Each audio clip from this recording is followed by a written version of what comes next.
Hello, thank you for joining me today as we look at the navigation within Tobi.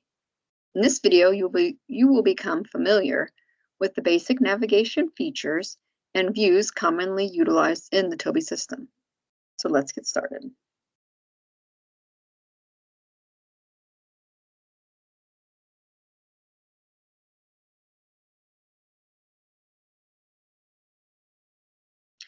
First, let's look at the navigation ribbon.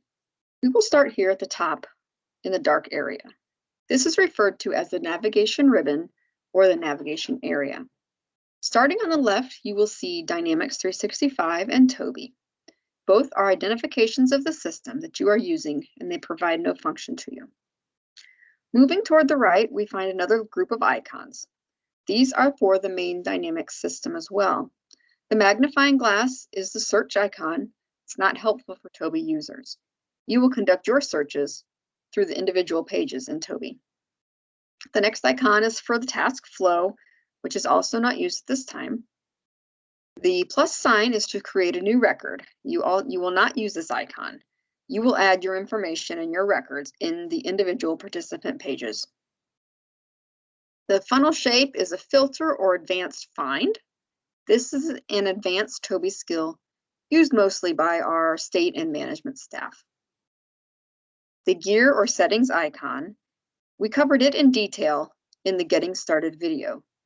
Users will access these settings upon their first login or initial setup, but will not need to change anything after that point. The question mark is for help. This is the basic help information for Microsoft Dynamics and won't be useful to you as a Tobi user. You can find help with your Tobi-related questions and issues in the Tobi documentation section. On the far right is the person icon. Clicking it will show you your login information. You'll see your name, you'll see the program name, and then this is where you would sign out of Tobi when you decide to do so. Next, we will review the command menu. Right below the navigation area, you will find the command menu. The command menu options change depending on what screen you are on. Because we are on the dashboard screen, these commands are specific to the dashboard. Save as, create new, set as default or clear default, refresh all, which will be used to update all of your dashboards at the same time. You also have a back arrow at the beginning of the command line. This arrow is present on most Tobi screens, and it will return you to the previously viewed screen.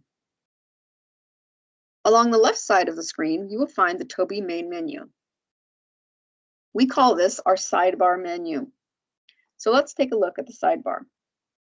In the top corner, you'll see 3 lines. We refer to this as our hamburger.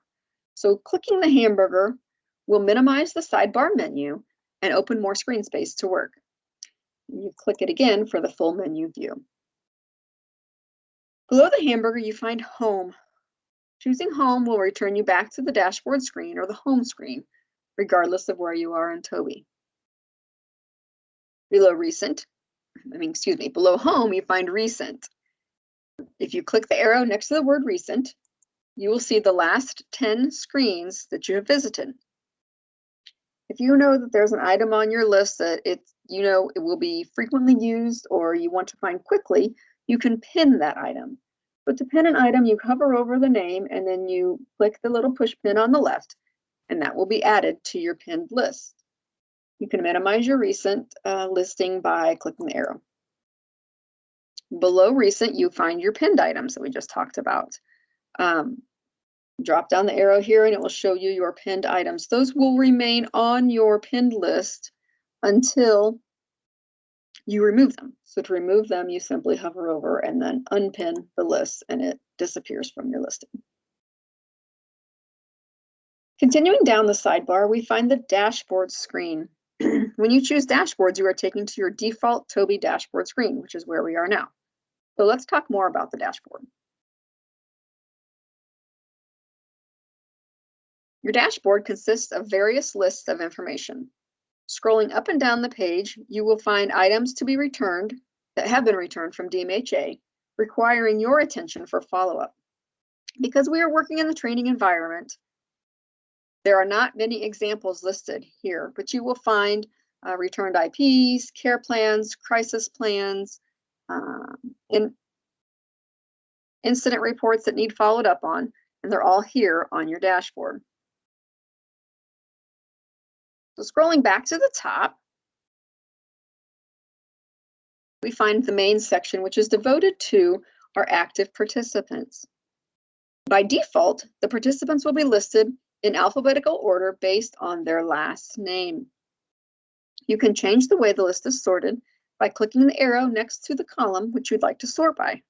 So if I want to sort by first name from Z to A, I drop down the arrow, choose sort Z to A, and the filter works and the results appear.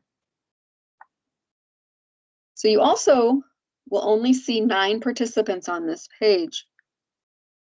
On the bottom left, you will find a count of the records that are assigned to you. So you'll see we are looking at 1 of 9 of 32 records.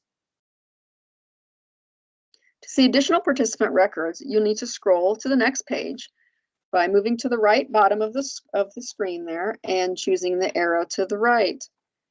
You can click through the arrows and scroll through until you find the participant you are looking for. You can return back to the previous page by clicking the previous arrow, or back to the home page by clicking the home arrow with the line, and it will take you right back to where we started. If you want to view all participant information in a list, you'll see there's an ellipsis here in the right corner, and choose that and click to see all records. This is your full active participant list. The names are in alphabetical order, again, sorted by last name. You can jump around this list you can scroll through your list and they're all on one page, or you can jump around by utilizing the letters at the bottom. So say you want to see all the names with the letter J. If you choose the J, then any participants with the last name starting with J will display. Again, because we're in training, there's not a whole lot in here, but I think there is another one here under S. So it pulls up Sally's Seashore. If you prefer, you can search by individual person. And you can do that up in the top right corner. It says search this view. But first, be sure that you are viewing the entire list to do the search. To view the entire list, go back to the all here in the left-hand corner.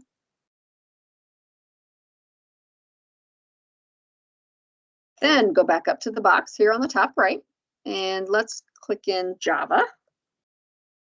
And we can either choose enter or click the icon there, and we see Sally Java.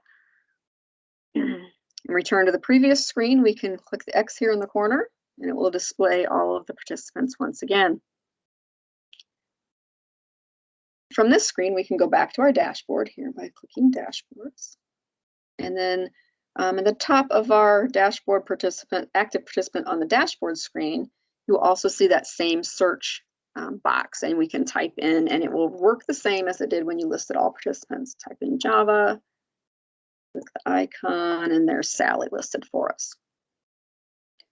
So let's go ahead and take a look at a participant. We're going to open Sally by clicking on her last name.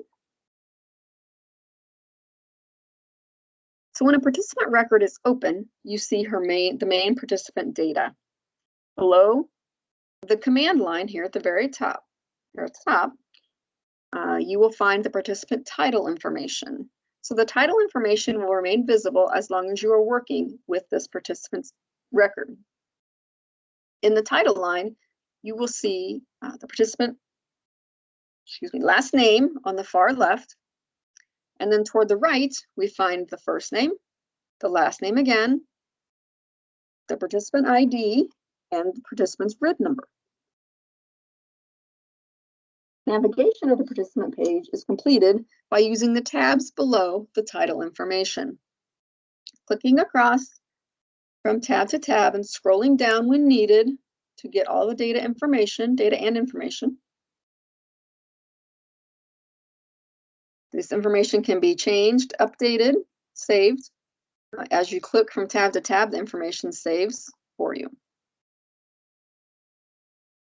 You will work through these tabs to complete the necessary information.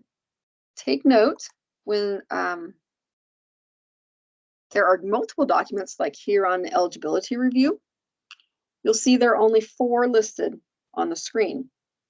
On the bottom left, you will see there are actually 5. So to navigate to the other documents, you will need to use the arrows like we did on the participant screen. To the right to find more pages, and to the left to go back. Also across this tab listing, you will find the word related. Related is very important, and it has all the other information you need to complete that is not listed across the top screen, such as races, participant diagnosis, MDFSQ, personal and professional contacts. All this information is listed here. So if we wanted to add or edit a personal contact, we would just drop down and choose personal contact, and then go in and make our edits from that point. Anytime you want to return to the main participant information, you just choose General here in the tab menu. And then to return to the main participant page, to return to the main dashboard, we're going to choose Dashboards or Home here in the left sidebar menu. Also, if you've made changes, Toby's going to ask if you want to save it or discard that change. So make your choice then, and Toby will take you where you asked it to go. And this concludes our Tobi navigation video.